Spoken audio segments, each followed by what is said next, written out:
Hello, and welcome to Bominable Bominations, a horror podcast hosted by me, Thomas Barker. I realise there's been a little bit of a gap since the last story was uploaded. The Shunned House, by the way. Check that out if you haven't heard it already. I myself have moved house into a dwelling not so much shunned, but there's been a little bit of life admin and getting things sorted and set up and so on. However, we're back into the swing of things now, so I won't blather on any longer. Sit back, relax, and enjoy part 1 of 6 of H.P. Lovecraft's At the Mountains of Madness.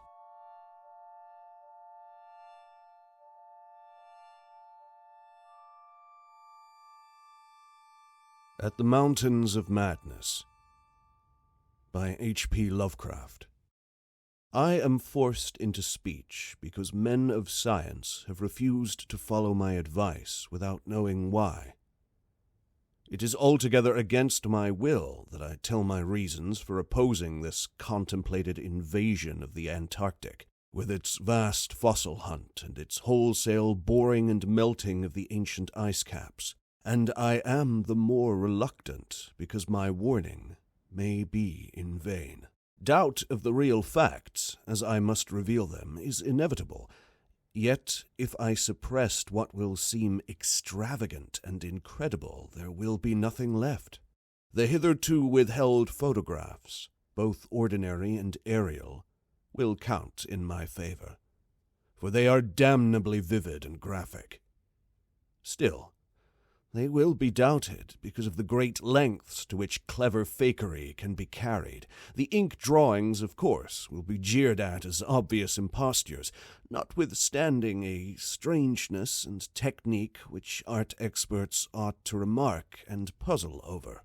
In the end, I must rely on the judgment and standing of the few scientific leaders who have, on the one hand, sufficient independence of thought to weigh my data on its own hideously convincing merits, or in the light of certain primordial and highly baffling myth cycles, and on the other hand, sufficient influence to deter the exploring world in general from any rash and over-ambitious program in the region of those mountains of madness. It is an unfortunate fact that relatively obscure men like myself and my associates, connected only with a small university, have little chance of making an impression where matters of a wildly bizarre or highly controversial natures are concerned. It is further against us that we are not, in the strictest sense, specialists in the field which came primarily to be concerned. As a geologist, my object in leading the Miskatonic University expedition was wholly that of securing deep-level specimens of rock and soil from various parts of the Antarctic continent, aided by the remarkable drill devised by Professor Frank H. Pabodie of our engineering department. I had no wish to be a pioneer in any other field than this, but I did hope that the use of this new mechanical appliance at different points along previously explored paths would bring to light materials of a sort hitherto unreached by the ordinary methods of collection. Pabodie's drilling apparatus, as the public already knows from our reports, was unique and radical in its lightness, portability, and capacity to combine the ordinary artesian drill principle with the principle of the small circular rock drill in such a way as to cope quickly with strata of varying hardness. Steel head, jointed rods, gasoline motor, collapsible wooden derrick, dynamiting paraphernalia, cording, rubbish removal auger, and sectional piping for bores 5 inches wide and up to 1,000 feet deep, all formed, with needed accessories, no greater load than 3 7-dog sledges could carry. This was made possible by the clever aluminum alloy of which most of the metal objects were fashioned. 4 large Dornier aeroplanes, designed especially for the tremendous altitude flying necessary on the Antarctic plateau, and with added fuel warming and quick-starting devices worked out by Pabodie, could transport our entire expedition from a base at the edge of the Great Ice Barrier to various suitable inland points, and from these points a sufficient quota of dogs would serve us.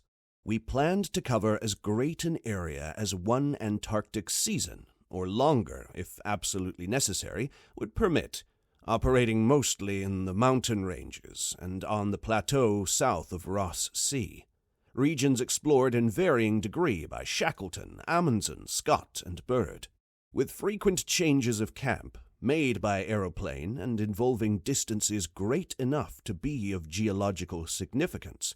We expected to unearth a quite unprecedented amount of material, especially in the pre-Cambrian strata of which so narrow a range of Antarctic specimens had previously been secured. We wished also to obtain as great as possible a variety of the upper fossiliferous rocks, since the primal life history of this bleak realm of ice and death is of the highest importance to our knowledge of the Earth's past. That the Antarctic continent was once temperate and even tropical, with a teeming vegetable and animal life of which the lichens, marine fauna, arachnida, and penguins of the northern edge are the only survivors, is a matter of common information, and we hoped to expand that information in variety, accuracy, and detail. When a simple boring revealed fossiliferous signs, we would enlarge the aperture by blasting in order to get specimens of suitable size and condition. Our borings, of varying depth according to the promise held out by the upper soil or rock, were to be confined to exposed or nearly exposed land surfaces, these inevitably being slopes and ridges because of the 1 or 2 mile thickness of solid ice overlaying the lower levels. We could not afford to waste drilling depth on any considerable amount of more glaciation, though Pabodie had worked out a plan for sinking copper electrodes in thick clusters of borings and melting off limited areas of ice with current from a gasoline-driven dynamo. It is this plan, which we could not put into effect except experimentally on an expedition such as ours, that the coming Starkweather Moor expedition proposes to follow, despite the warnings I have issued since our return from the Antarctic. The public knows of the Miskatonic expedition through our frequent wireless reports to the Arkham Advertiser and Associated Press, and through the later articles by Pabodie and myself. We consisted of 4 men from the university: Pabodie, Lake of the biology department, Atwood of the physics department, also a meteorologist, and myself, representing geology and having nominal command. Also 16 assistants, 7 graduate students from Miskatonic, and 9 skilled mechanics. Of these 16, 12 were qualified aeroplane pilots, all but 2 of whom were competent wireless operators. 8 of them understood navigation with compass and sextant, as did Pabodie, Atwood, and I. In addition, of course, our 2 ships, wooden ex-whalers, reinforced for ice conditions and having auxiliary steam, were fully manned. The Nathaniel Derby Pickman Foundation, aided by a few special contributions, financed the expedition. Hence our preparations were extremely thorough, despite the absence of great publicity. The dogs, sledges, machines, camp materials, and unassembled parts of our 5 planes were delivered in Boston, and there our ships were loaded. We were marvelously well equipped for our specific purposes, and in all matters pertaining to supplies, regimen, transportation, and camp construction, we profited by the excellent example of our many recent and exceptionally brilliant predecessors. It was the unusual number and fame of these predecessors which made our own expedition, ample though it was, so little noticed by the world at large. As the newspapers told, we sailed from Boston Harbor on September 2nd, 1930, taking a leisurely course down the coast and through the Panama Canal, and stopping at Samoa and Hobart, Tasmania, at which latter place we took on final supplies. None of our exploring party had ever been in the polar regions before, hence we all relied greatly on our ship captains, J.B. Douglas commanding the brig Arkham and serving as commander of the sea party, and Georg Thorfinson, commanding the bark Miskatonic, both veteran whalers in Antarctic waters. As we left the inhabited world behind, the sun sank lower and lower in the north, and stayed longer and longer above the horizon each day. At about 62 degrees south latitude, we sighted our first icebergs, table-like objects with vertical sides, and just before reaching the Antarctic Circle, which we crossed on October 20th, with appropriately quaint ceremonies, we were considerably troubled with field ice. The falling temperature bothered me considerably after our long voyage through the tropics, but I tried to brace up for the worse rigors to come. On many occasions, the curious atmospheric effects enchanted me vastly. These included a strikingly vivid mirage, the first I had ever seen, in which distant bergs became the battlement of unimaginable cosmic castles. Pushing through the ice, which was fortunately neither extensive nor thickly packed, we regained open water at south latitude 67, east longitude 175.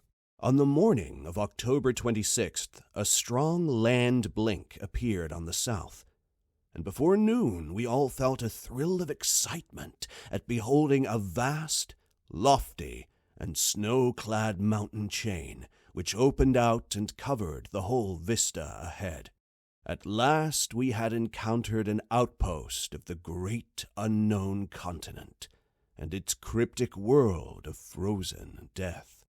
These peaks were obviously the Admiralty Range discovered by Ross, and it would now be our task to round Cape Adare and sail down the east coast of Victoria Land to our contemplated base on the shore of McMurdo Sound, at the foot of the volcano Erebus, in south latitude 77 degrees 9. The last lap of the voyage was vivid and fancy-stirring. Great, barren peaks of mystery loomed up constantly against the west, as the low northern sun of noon or the still lower horizon-grazing southern sun of midnight poured its hazy reddish rays over the white snow, bluish ice and water lanes, and black bits of exposed granite slope. Through the desolate summits swept raging, intermittent gusts of the terrible Antarctic wind, whose cadences sometimes held vague suggestions of a wild and half-sentient musical piping, with notes extending over a wide range, and which, for some subconscious mnemonic reason, seemed to me disquieting, and even dimly terrible. Something about the scene reminded me of the strange and disturbing Asian paintings of Nicholas Roerich, and of the still stranger and more disturbing descriptions of the evilly fabled plateau of Leng, which occur in the dreaded Necronomicon of the mad Arab Abdul al-Khazred. I was rather sorry, later on, that I had ever looked into that monstrous book at the college library. On the 7th of November, sight of the westward range having been temporarily lost, we passed Franklin Island, and the next day descried the cones of Mounts Erebus and Terror on Ross Island ahead, with the long line of the Parry Mountains beyond.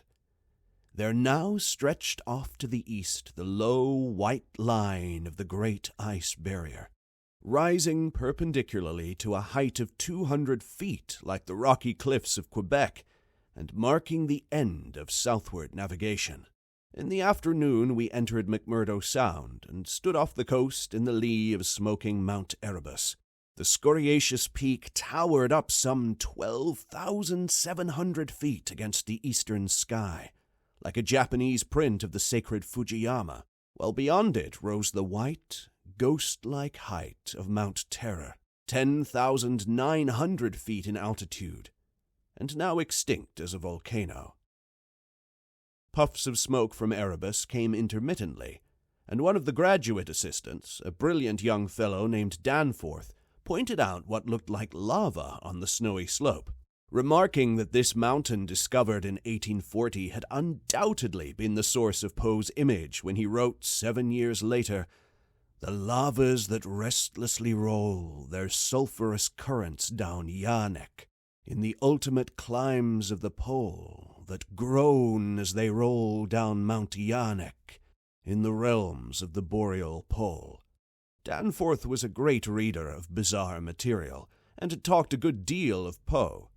I was interested myself because of the Antarctic scene of Poe's only long story, the disturbing and enigmatical Arthur Gordon Pym. On the barren shore, and on the lofty ice barrier in the background, myriad of grotesque penguins squawked and flapped their fins, while many fat seals were visible on the water, swimming or sprawling across large cakes of slowly drifting ice. Using small boats, we effected a difficult landing on Ross Island shortly after midnight, on the morning of the 9th, carrying a line of cable from each of the ships and preparing to unload supplies by means of a breeches buoy arrangement. Our sensations on first treading Antarctic soil were poignant and complex, even though at this particular point the Scott and Shackleton expeditions had preceded us.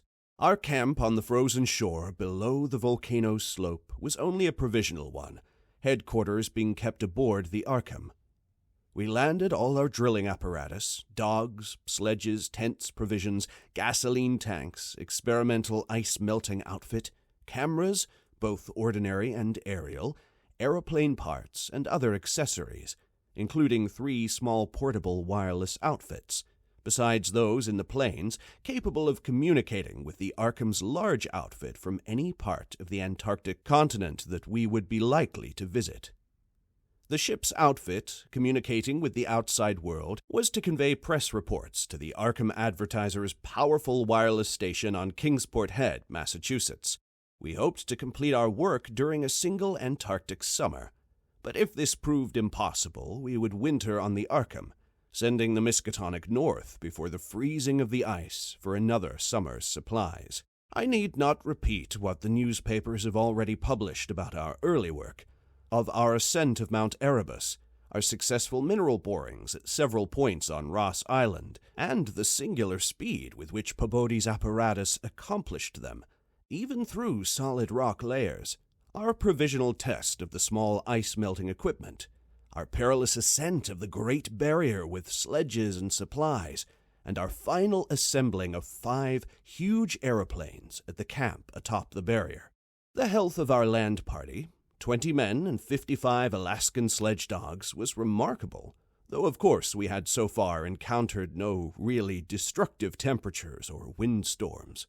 For the most part, the thermometer varied between 0 and 20 degrees or 25 degrees above, and our experience with the New England winters had accustomed us to rigors of this sort. The barrier camp was semi-permanent, and destined to be a storage cache for gasoline, provisions, dynamite, and other supplies. Only 4 of our planes were needed to carry the actual exploring material, the 5th being left with a pilot and 2 men from the ships at the storage cache to form a means of reaching us from the Arkham, in case all our exploring planes were lost. Later, when not using the other planes for moving apparatus, we would employ 1 or 2 in a shuttle transportation service between this cache and another permanent base on the Great Plateau from 600 to 700 miles southward, beyond Beardmore Glacier. Despite the almost unanimous accounts of appalling winds and tempests that pour down from the plateau, we determined to dispense with intermediate bases, taking our chances in the interest of economy and probable efficiency. Wireless reports have spoken of the breathtaking 4-hour non-stop flights of our squadron on November 21st over the lofty shelf ice, with vast peaks rising on the west, and the unfathomed silences echoing to the sound of our engines. Wind troubled us only moderately, and our radio compasses helped us through the one opaque fog we encountered. When the vast rise loomed ahead, between latitudes 83 and 84 degrees, we knew we had reached Beardmore Glacier, the largest valley glacier in the world, and that the frozen sea was now giving place to a frowning and mountainous coastline. At last we were truly entering the white, eon-dead world of the ultimate South. Even as we realized it, we saw the peak of Mount Nansen in the eastern distance. towering up to its height of almost 15,000 feet. The successful establishment of the southern base above the glacier in latitude 86 degrees 7, east longitude 174 degrees 23, and the phenomenally rapid and effective borings and blastings made at various points reached by our sledge trips and short airplane flights are matters of history, as is the arduous and triumphant ascent of Mount Nansen by Peabody and two of the graduate students, Gedney and Carroll, on December 13th to 15th. We were some 8,500 feet above sea level. When experimental drillings revealed solid ground only 12 feet down through the snow and ice at certain points, we made considerable use of the small melting apparatus and sunk bores and performed dynamiting at many places where no previous explorer had ever thought of securing mineral specimens.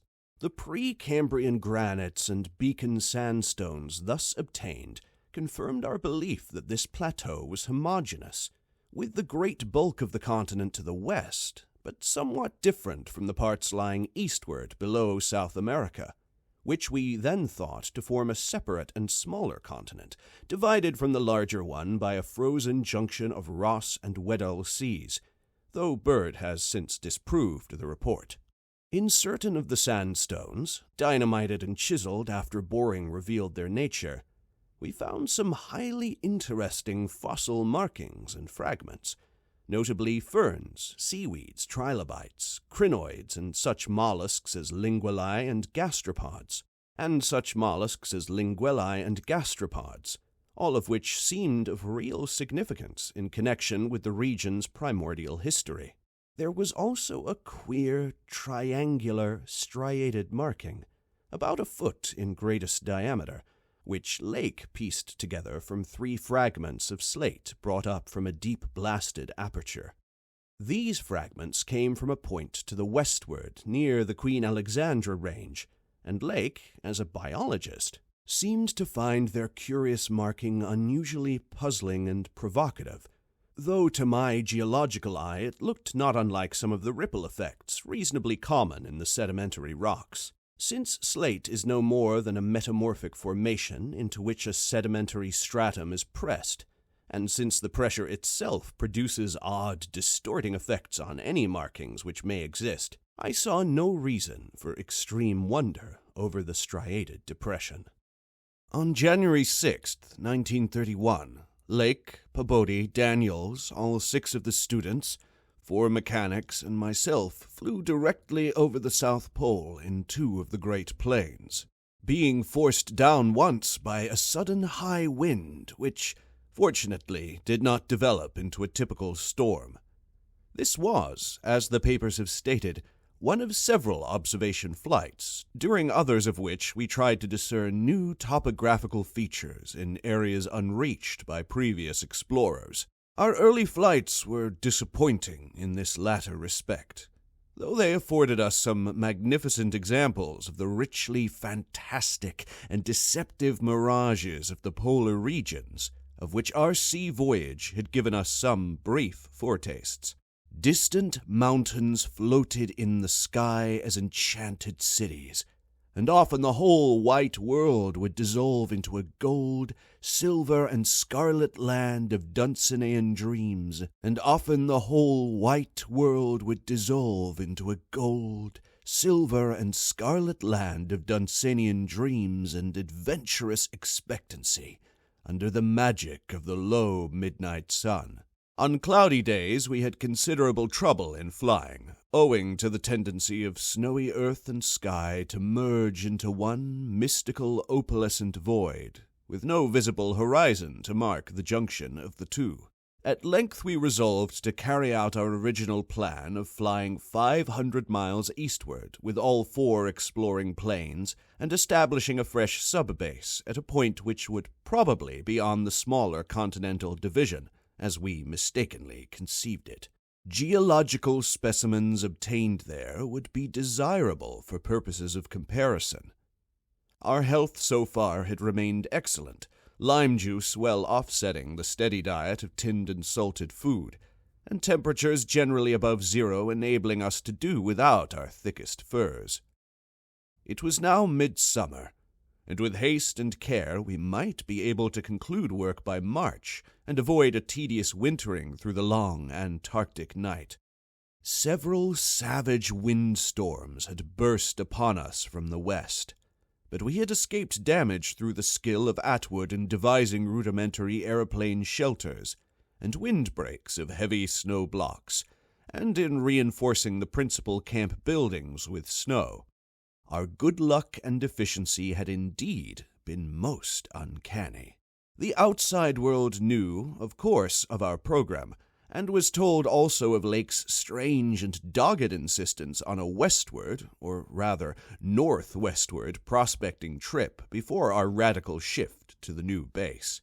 It seems that he had pondered a great deal, and with alarmingly radical daring, over that triangular striated marking in the slate, reading into it certain contradictions in nature and geological period, which whetted his curiosity to the utmost, and made him avid to sink more borings and blastings in the west-stretching formation to which the exhumed fragments evidently belonged. He was strangely convinced that the marking was the print of some bulky, unknown, and radically unclassifiable organism of considerably advanced evolution, notwithstanding that the rock which bore it was of so vastly ancient a date, Cambrian, if not actually Precambrian, as to preclude the probable existence not only of all highly evolved life, but of any life at all above the unicellular,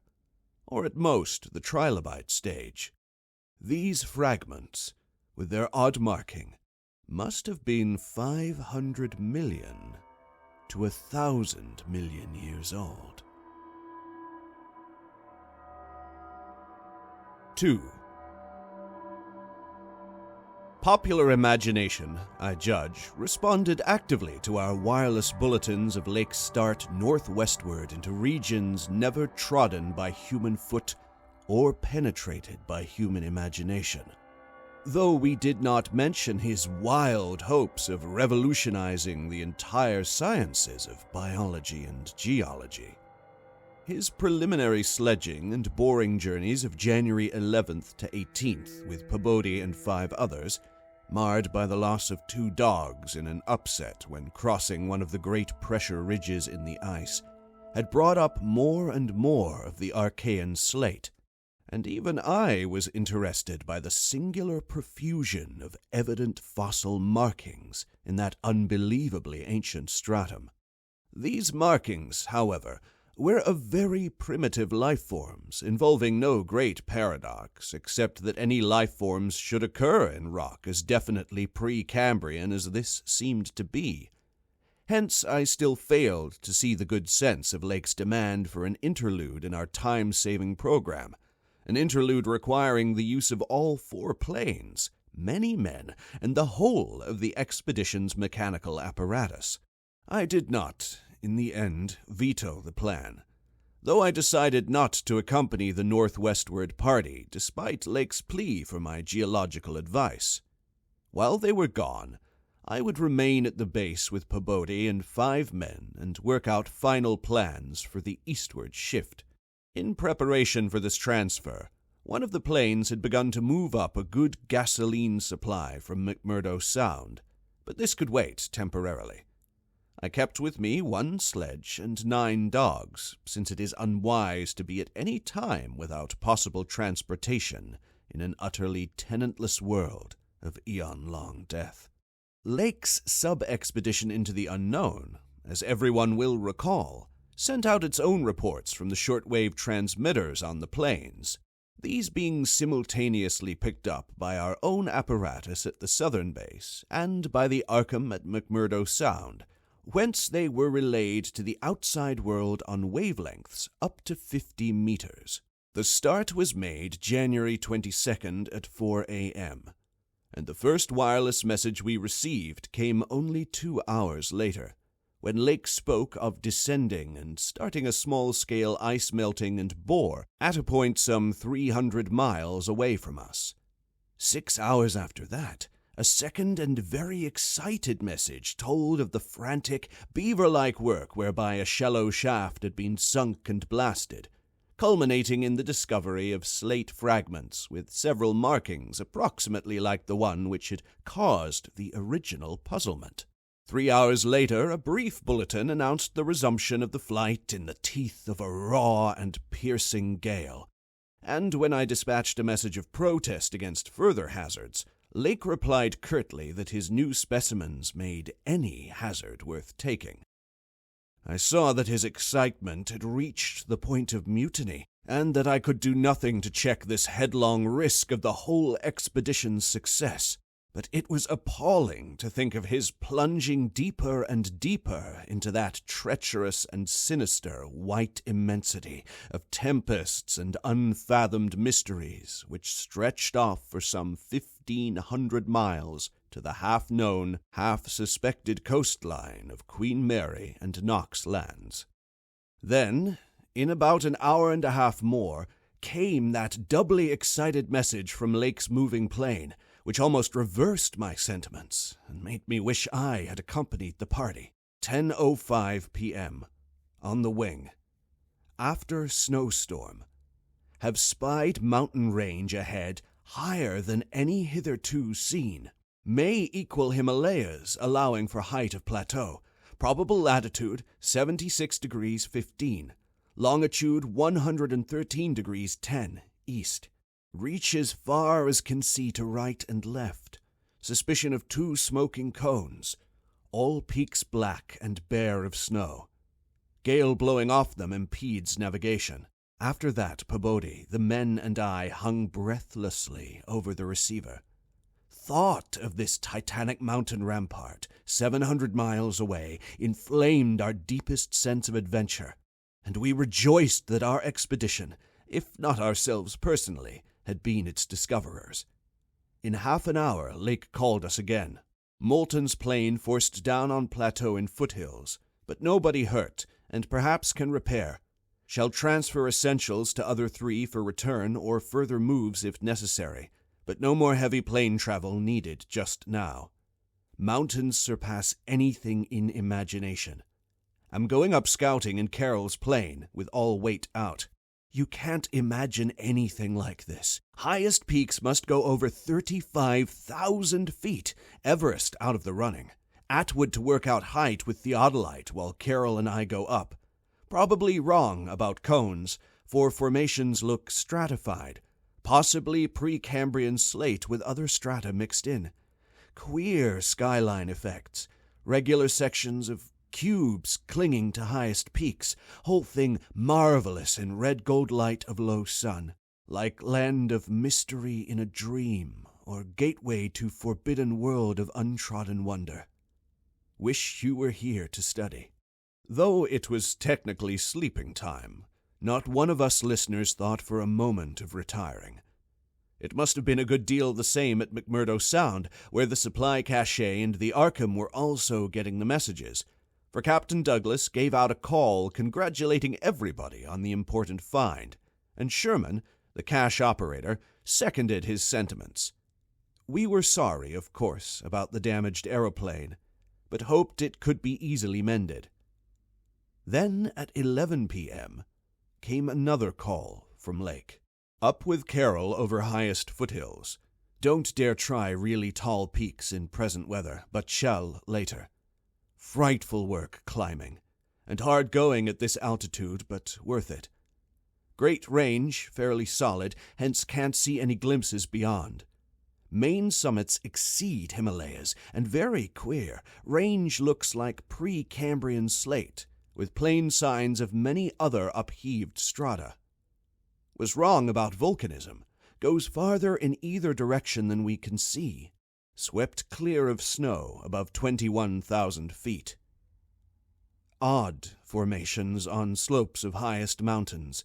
Great, low, square blocks with exactly vertical sides and rectangular lines of low, vertical ramparts, like the old Asian castles clinging to steep mountains in Rurik's paintings.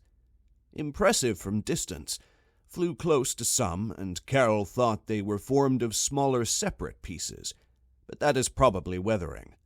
Most edges crumbled and rounded off as if exposed to storms and climate changes for millions of years. Parts, especially upper parts, seemed to be of lighter-colored rock than any visible strata on slopes proper, hence an evidently crystalline origin. Close flying shows many cave mouths, some unusually regular in outline, square or semicircular. You must come and investigate. Think I saw ramparts squarely on top of one peak. Height seems about 30,000 to 35,000 feet. Am up 21,500 myself in devilish, gnawing cold. Wind whistles and pipes through passages, and in and out of caves, but no flying danger so far. From then on, for another half-hour, Lake kept up a running fire of comment, and expressed his intention of climbing some of the peaks on foot. I replied that I would join him as soon as he could send a plane, and that Peabody and I would work out the best gasoline plan, just where and how to concentrate our supply in view of the expedition's altered character. Obviously, Lake's boring operations, as well as his aeroplane activities, would need a great deal delivered at the new base which he was to establish at the foot of the mountains, and it was possible that the eastward flight might not be made, after all, this season. In connection with this business, I called Captain Douglas and asked him to get as much as possible out of the ships and up the barrier with the single-dog team we had left there. A direct route across the unknown region between Lake and McMurdo Sound was what we really ought to establish. Lake called me later to say that he had decided to let the camp stay where Moulton's plane had been forced down, and where repairs had already progressed somewhat. The ice sheet was very thin, with dark ground here and there visible, and he would sink some borings and blasts at that very point before making any sledge trips or climbing expeditions. He spoke of the ineffable majesty of the whole scene, and the queer state of his sensations at being in the lee of vast, silent pinnacles, whose ranks shot up like a wall reaching the sky at the world's rim. Atwood's theodolite observations had placed the height of the 5 tallest peaks at from 30,000 to 34,000 feet. The wind-swept nature of the terrain clearly disturbed Lake, for it argued the occasional existence of prodigious gales, violent beyond anything we had so far encountered. His camp lay a little more than 5 miles from where the higher foothills rose abruptly. I could almost trace a note of subconscious alarm in his words, flashed across a glacial void of 700 miles, as he urged that we all hasten with the matter and get the strange new region disposed of as soon as possible. He was about to rest now, after a continuous day's work of almost unparalleled speed, strenuousness, and results. In the morning I had a 3-cornered wireless talk with Lake and Captain Douglas at their widely separated bases. It was agreed that one of Lake's planes would come to my base for Peabody, the 5 men, and myself, as well as for all the fuel it could carry. The rest of the fuel question, depending on our decision about an easterly trip, could wait for a few days, since Lake had enough for immediate camp heat and borings. Eventually, the old southern base ought to be restocked, but if we postponed the easterly trip, we would not use it till the next summer, and meanwhile, Lake must send a plane to explore a direct route between his new mountains and McMurdo Sound. Peabody and I prepared to close our base for a short or long period, as the case might be. If we wintered in the Antarctic, we would probably fly straight from Lake's base to the Arkham, without returning to this spot. Some of our conical tents had already been reinforced by blocks of hard snow, and now we decided to complete the job of making a permanent village. Owing to a very liberal tent supply, Lake had with him all that his base would need, even after our arrival. I wirelessed that Peabody and I would be ready for the northwestward move after 1 day's work and 1 night's rest, Our labors, however, were not very steady after 4 p.m., for about that time, Lake began sending in the most extraordinary and excited messages. His working day had started unpropitiously, since an aeroplane survey of the nearly exposed rock surfaces showed an entire absence of those Archean and primordial strata for which he was looking, and which formed so great a part of the colossal peaks that loomed up at a tantalizing distance from the camp. Most of the rocks glimpsed were apparently Jurassic and Comanchean sandstones and Permian and Triassic schists, with now and then a glossy black outcropping suggesting a hard and slaty coal. This rather discouraged Lake, whose plans all hinged on unearthing specimens more than 500 million years older.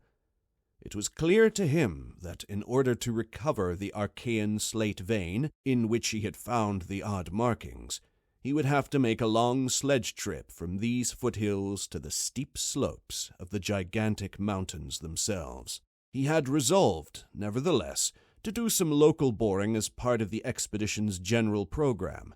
Hence, he set up the drill and put 5 men to work with it, while the rest finished settling the camp and repairing the damaged aeroplane. The softest visible rock, a sandstone about 1/4 of a mile from the camp, had been chosen for the first sampling, and the drill made excellent progress without much supplementary blasting. It was about 3 hours afterward, following the first really heavy blast of the operation, that the shouting of the drill crew was heard, and that young Gedney, the acting foreman, rushed into the camp with the startling news. They had struck a cave. Early in the boring, the sandstone had given place to a vein of Comanchean limestone, full of minute fossil cephalopods, corals, echini, and spirifera, and with occasional suggestions of silica sponges and marine vertebrate bones, the latter probably of tilloists, sharks, and ganoids. This in itself was important enough, as affording the first vertebrate fossils the expedition had yet secured. But when shortly afterward the drill had dropped through the stratum into apparent vacancy, a wholly new and doubly intense wave of excitement spread among the excavators. A good-sized blast had laid open the subterranean secret, and now, through a jagged aperture perhaps 5 feet across and 3 feet thick, there yawned before the avid searchers a section of shallow limestone hollowing worn more than 50 million years ago by the trickling ground waters of a bygone tropic world. The hollowed layer was not more than 7 or 8 feet deep, but extended off indefinitely in all directions, and had a fresh, slightly moving air which suggested its membership in an extensive subterranean system. Its roof and floor were abundantly equipped with large stalactites and stalagmites, some of which met in columnar form. But important above all else was the vast deposit of shells and bones, which in places nearly choked the passage, washed down from unknown jungles of Mesozoic tree ferns and fungi, and forests of tertiary cycads, fan palms, and primitive angiosperms. This osseous medley contained representatives of more Cretaceous, Eocene, and other animal species than the greatest paleontologist could have counted or classified in a year. Mollusks, crustacean armor, fishes, amphibians, reptiles, birds, and early mammals, great and small, known and unknown. No wonder Gedney ran back to the camp shouting. And no wonder everyone else dropped work and rushed headlong through the biting cold to where the tall derrick marked a newfound gateway to secrets of inner earth and vanished eons. When Lake had satisfied the first keen edge of his curiosity, he scribbled a message in his notebook and had young Moulton run back to the camp to dispatch it by wireless. This was my first word of the discovery. and it told of the identification of early shells, bones of ganoids and placoderms, remnants of labyrinthodonta and thecoidea, great mosasaur skull fragments, dinosaur vertebrae and armor plates, pterodactyl teeth and wing bones, Archaeopteryx debris, Miocene shark's teeth, primitive bird skulls, and other bones of archaic mammals such as Paleotheres, Ziphodons, Eohippi, Oreodons, and Titanotheridae. There was nothing as recent as a mastodon, elephant, true camel, deer, or bovine animal.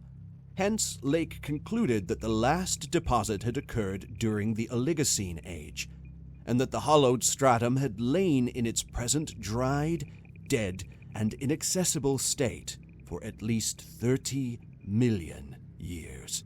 On the other hand, the prevalence of very early life forms was singular in the highest degree. Though the limestone formation was, on the evidence of such typical embedded fossils as ventriculites, positively and unmistakably Comanchian, and not a particle earlier, the free fragments in the hollow space included a surprising proportion from organisms hitherto considered as peculiar to far older periods, even rudimentary fishes, mollusks, and corals as remote as the Silurian or Ordovician. The inevitable inference was that in this part of the world there had been a remarkable and unique degree of continuity between the life of over 300 million years ago and that of only 30 million years ago. How far this continuity had extended beyond the Oligocene age, when the cavern was closed, was of course past all speculation. In any event, the coming of the frightful ice in the Pleistocene some 500,000 years ago, a mere yesterday as compared with the age of this cavity, must have put an end to any of the primal forms which had locally managed to outlive their common terms. Lake was not content to let his first message stand, but had another bulletin written and dispatched across the snow to the camp before Moulton could get back. After that, Moulton stayed at the wireless in one of the planes, transmitting to me and to the Arkham for relaying to the outside world the frequent postscripts which Lake sent him by a succession of messengers. Those who followed the newspapers will remember the excitement created among men of science by that afternoon's reports which have finally led, after all these years, to the organization of that very Starkweather Moor expedition, which I am so anxious to dissuade from its purposes. I had better give the messages literally, as Lake sent them, and as our base operator McTeague translated them from his pencil shorthand. Fowler makes discovery of highest importance in sandstone and limestone fragments from blasts. Several distinct triangular striated prints like those in Archean slate, proving that source survived from over 600 million years ago to Comanchian times without more than moderate morphological changes and decrease in average size. Comanchian prints apparently more primitive or decadent, if anything, than older ones. Emphasize importance of discovery in press. Will mean to biology what Einstein has meant to mathematics and physics. Joins up with my previous work and amplifies conclusions. Appears to indicate, as I suspected, that Earth has seen whole cycle or cycles of organic life before known one that begins with Archaeozoic cells. Was evolved and specialized not later than 1,000 million years ago, when planet was young and recently uninhabitable for any life forms of normal protoplasmic structure. Question arises when, where, and how development took place. Later, examining certain skeletal fragments of large land and marine saurians and primitive mammals, find singular local wounds or injuries to bony structure not attributable to any known predatory or carnivorous animal of any period. Of two sorts, straight, penetrant bores, and apparently hacking incisions. 1 or 2 cases of cleanly severed bones. Not many specimens affected. Am sending to camp for electric torches. Will extend search area underground by hacking away stalactites. Still later. have found peculiar soapstone fragment about 6 inches across and 1.5 inches thick, wholly unlike any visible local formation, greenish, but no evidences to place its period. Has curious smoothness and regularity, shaped like 5-pointed star with tips broken off, and signs of other cleavage at inward angles and in center of surface. Small, smooth depression in center of unbroken surface. Arouses much curiosity as to source and weathering. Probably some freak of water action. Carroll, with magnifier, thinks he can make out additional markings of geologic significance. Groups of tiny dots in regular patterns. Dogs growing uneasy as we work, and seem to hate this soapstone. Must see if it has any peculiar odor. Will report again when Mills gets back with light and we start on underground area. 10:15 p.m. Important discovery. Orendorff and Watkins, working underground at 9:45 with light, found monstrous barrel-shaped fossil of wholly unknown nature. Probably vegetable unless overgrown specimen of unknown marine radiata. Tissue evidently preserved by mineral salts. Tough as leather, but astonishing flexibility retained in places. Marks of broken off parts at ends and around sides. 6 feet end to end, 3 5/10 feet central diameter, tapering to 1 foot at each end. Like a barrel with 5 bulging ridges in place of staves. Lateral breakages, as of thinnish stalks, are at equator in middle of these ridges. In furrows between ridges are curious growths, combs or wings that fold up and spread out like fans. All greatly damaged but one, which gives almost 7-foot wing spread. Arrangement reminds one of certain monsters of primal myth, especially fabled elder things in Necronomicon. These wings seem to be membranous, stretched on framework of glandular tubing, apparent minute orifices in frame tubing at wing ends of body shriveled, giving no clue to interior or to what has been broken off there. Must dissect when we get back to camp. Can't decide whether vegetable or animal. Many features obviously of almost incredible primitiveness. Have set all hands cutting stalactites and looking for further specimens. Additional scarred bones found, but these must wait, having trouble with dogs. They can't endure the new specimen and would probably tear it to pieces if we didn't keep it at a distance from them. 11:30 p.m. Attention, Dyer, Pabodie, Douglas. Matter of highest, I might say of transcendent importance. Arkham must relay to Kingsport Head Station at once. Strange barrel growth is the arcane thing that left prints in rocks. Mills, Boudreau, and Fowler discover cluster of 13 more at underground point 40 feet from aperture. Mixed with curiously rounded and configured soapstone fragments, smaller than one previously found. Star-shaped, but no marks of breakage except at some of the points. Of organic specimens, 8 apparently perfect with all appendages. Have brought all to surface, leading off dogs to distance. They cannot stand the things. Give close attention to description and repeat back for accuracy. Papers must get this right. Objects are 8 feet long all over. 6 foot. 5 ridged barrel torso, 3 5/10 feet central diameter. 1 foot end diameters. Dark gray, flexible and infinitely tough. 7-foot membranous wings of same color. Found folded, spread out of furrows between ridges. Wing framework tubular or glandular, or lighter gray with orifices at wing tips. Spread wings have serrated edge. Around equator, one at central apex of each of the 5 vertical stave-like ridges, are 5 systems of light gray flexible arms or tentacles found tightly folded to torso, but expansible to maximum length of over 3 feet, like arms of primitive crinoid. Small stalks 3 inches diameter branch after 6 inches into 5 substalks, each of which branches after 8 inches into 5 small tapering tentacles or tendrils, giving each stalk a total of 25 tentacles.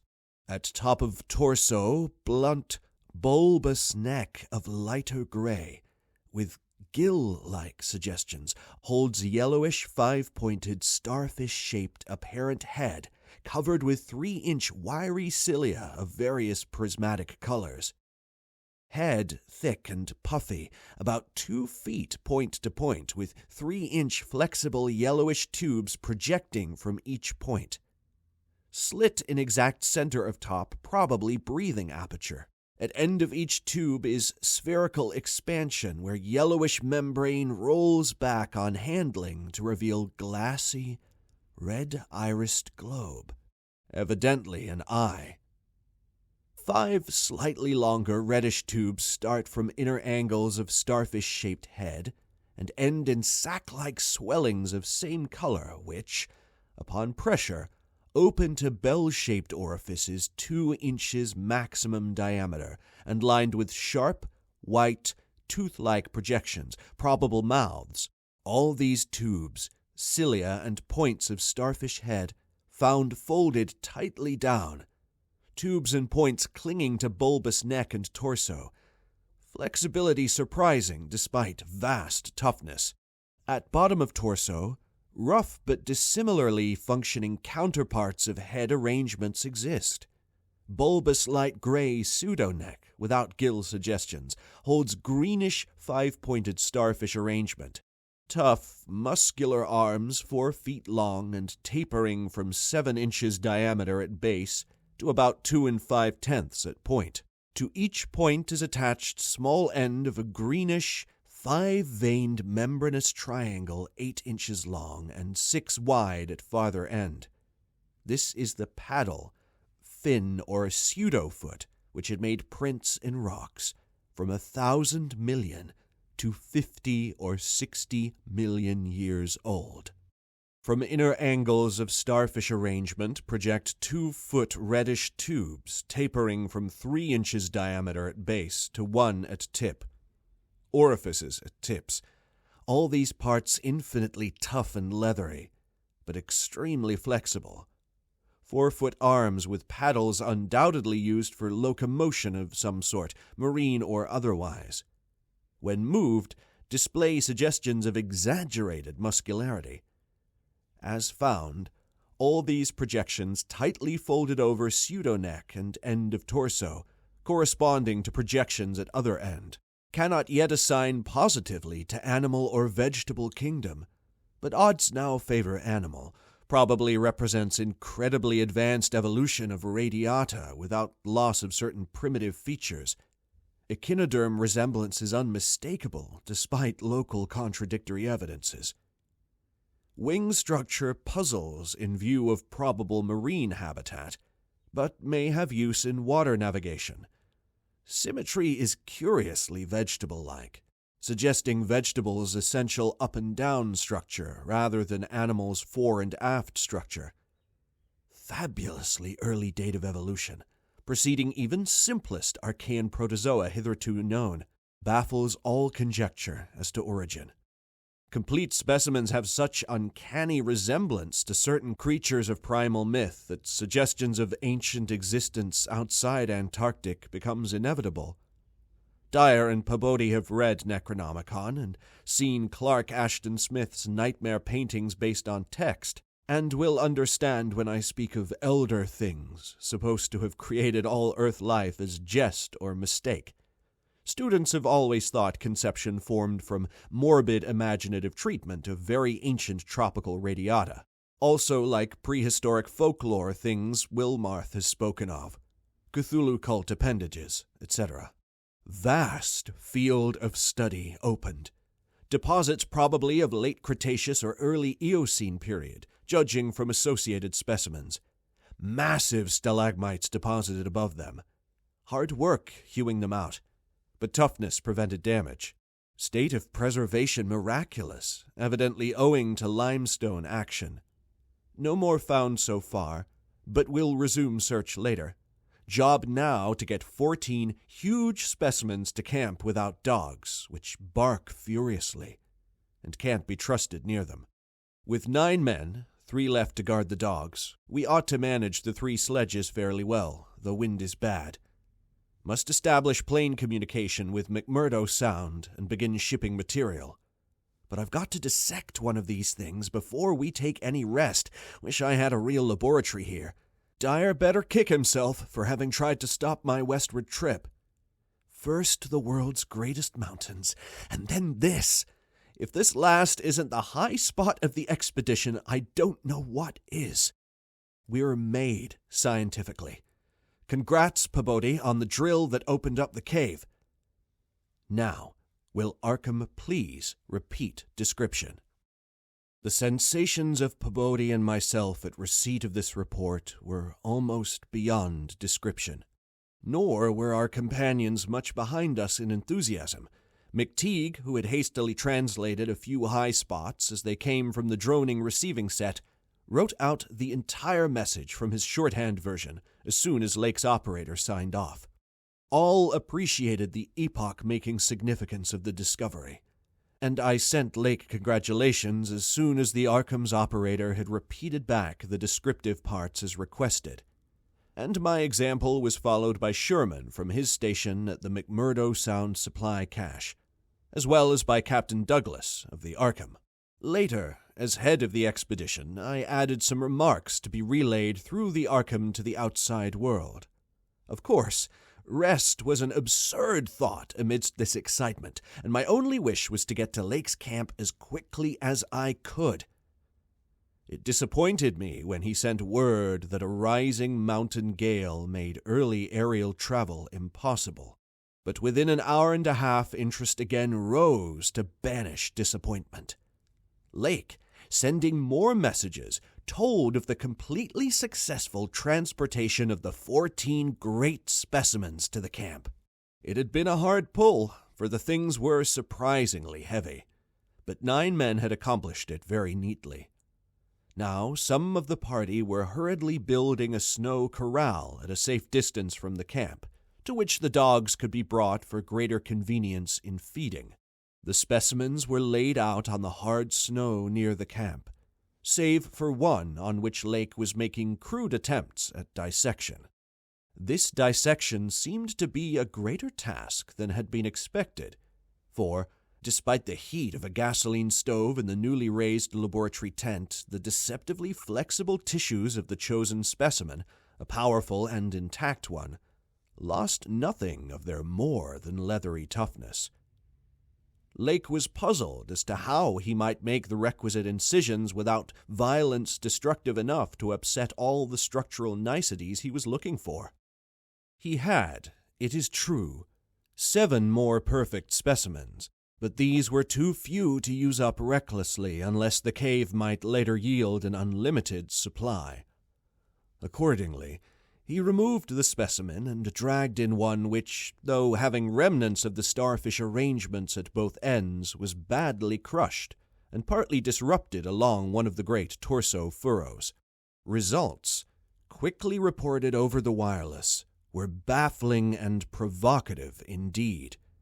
Nothing like delicacy or accuracy was possible with instruments hardly able to cut the anomalous tissue, but the little that was achieved left us all awed and bewildered.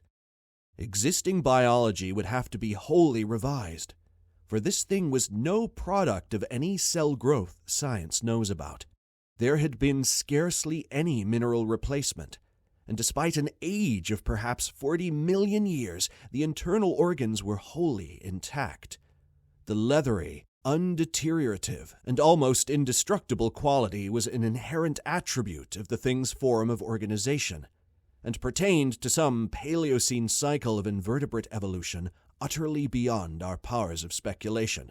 At first, all that Lake found was dry, but as the heated tent produced its thawing effect, organic moisture of pungent and offensive odor was encountered toward the thing's uninjured side.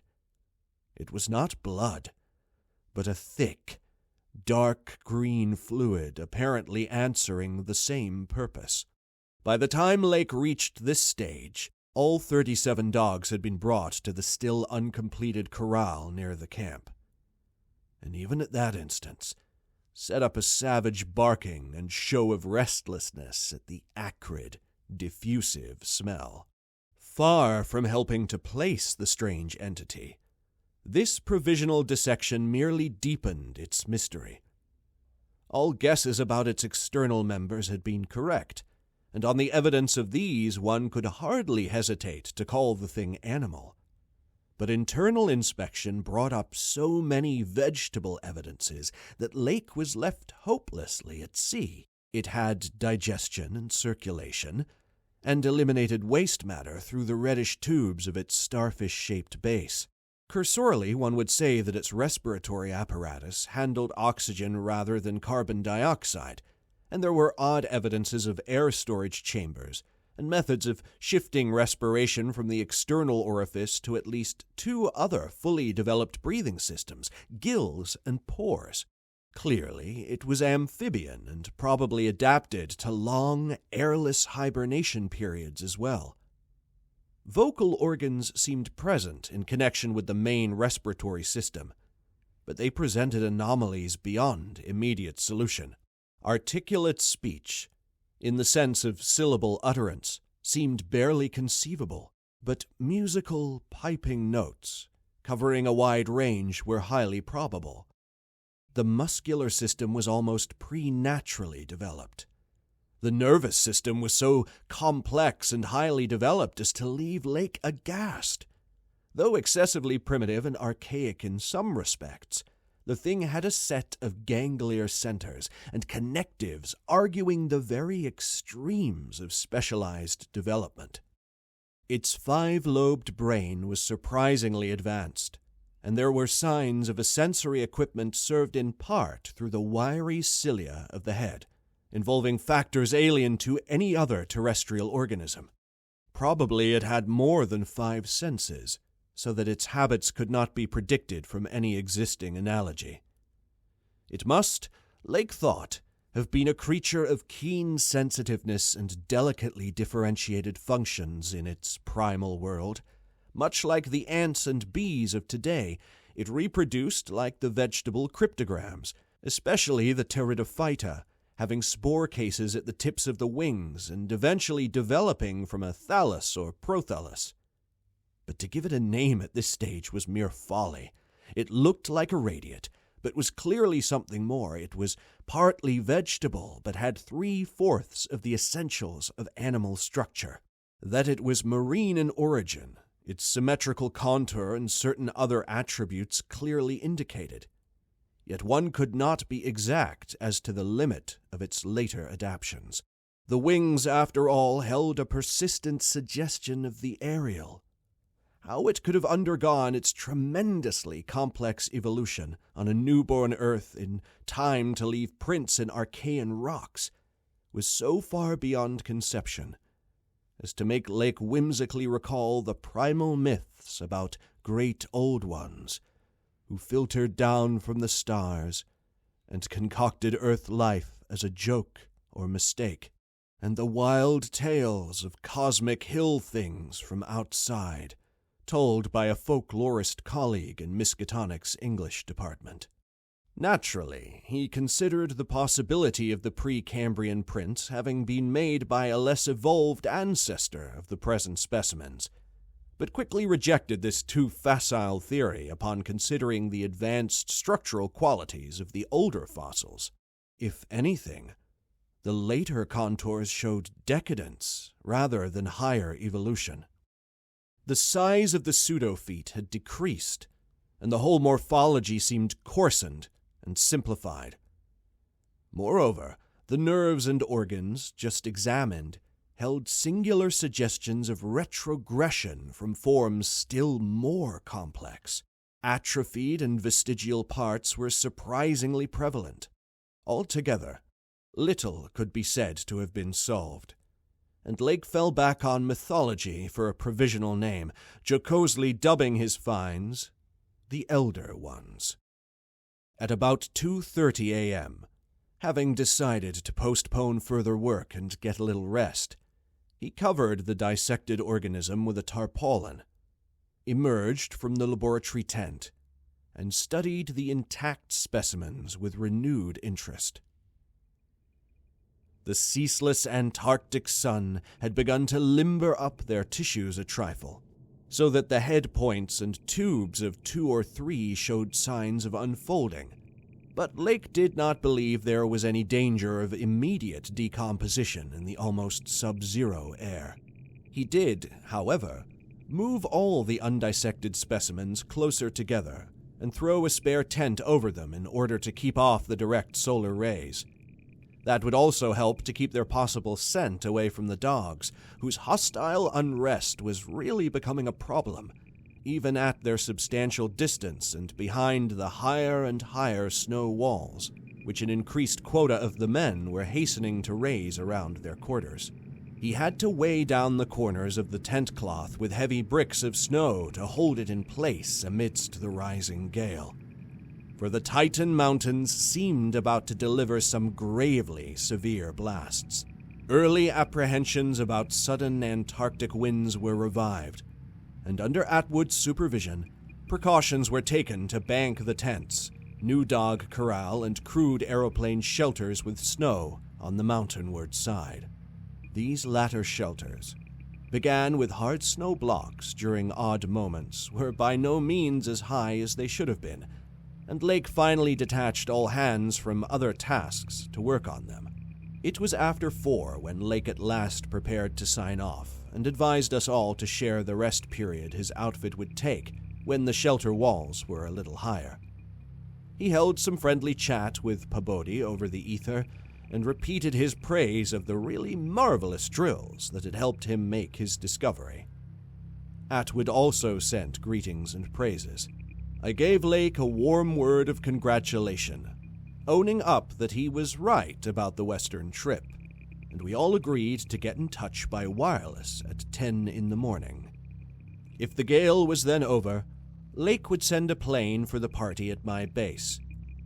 Just before retiring, I dispatched a final message to the Arkham, with instructions about toning down the day's news for the outside world, since the full details seemed radical enough to rouse a wave of incredulity until further substantiated. Thank you so much for listening. Tune in next week. I swear there's not going to be so much of a gap now between episodes for the next installment of At the Mountains of Madness. If you would like to show your appreciation for this particular episode, of course, I urge you to like, subscribe, comment, all that good stuff. But most important of all, take care, stay safe. It's a scary world out there.